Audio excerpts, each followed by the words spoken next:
po tatawagin na isang municipality ang isang lugar kung walang munisipyo?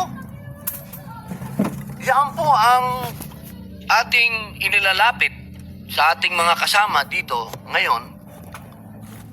24 po tayo, 23. Hinihingi po natin na sana yung pong kanilang munisipyo ay mapondohan.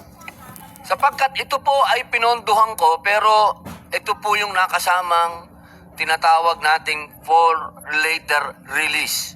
Na FLR po ito, pinondohan ko po ito para magkaroon na po sila ng munisipyo, pero sa malungkot na pangyayari po, hindi po ito na isakatuparan. Kaya hinihingi ko po sa aking mga kasama na sana po ay makita nyo po ito at mabakapan nyo po ako, kasi hindi ko ako sigurado kung ako'y mabibigyan uli ng pondo. Pero yung mga ibang kasama natin, alam ko mabibigyan po kayo ng pondo. Sana po bigyan nyo po sila ng munisipyo. Dahil isa pong katawa-tawa na nag-aaway-aaway tayo minsan dito, nagpapalitan tayo ng mga salita. Pero yung isla na pinagmumulan ng ating hidwaan at palitan ng salita, wala po silang munisipyo. Kaya, mga mahal kong kababayan, kung gusto po natin talagang ipaglaban at sabihin natin atin ito, bigyan natin sila ng munisipyo. Para po sila, yung mga bisita po natin, ng mga local government po doon, sila pong mga lumalaban talaga. Sila pong araw-araw na nasa peligro ang buhay at pinaglalaban ng ating seguridad, ay magkaroon po sila ng munisipyo. Yun po ang aking unang manifestasyon, mahal na Ginoong Pangulo. Pangalawa po, meron pong Ramadan na bukas. Umpisa na po ng aming Ramadan.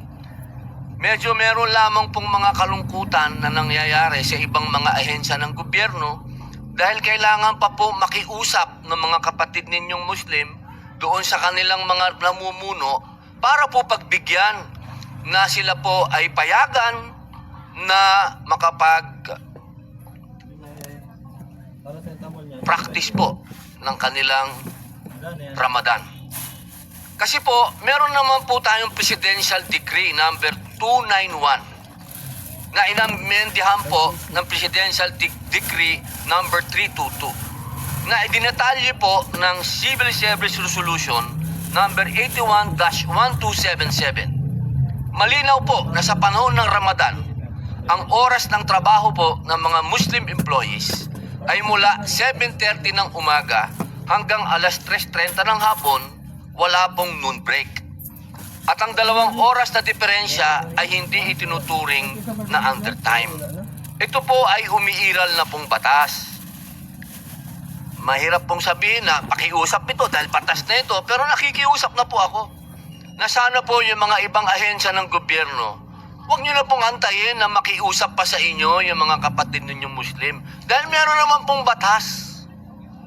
Sana po, implement na lang po natin. Huwag nyo naman pong magmukha pa kaming kawawa doon na magpapapirma pa doon.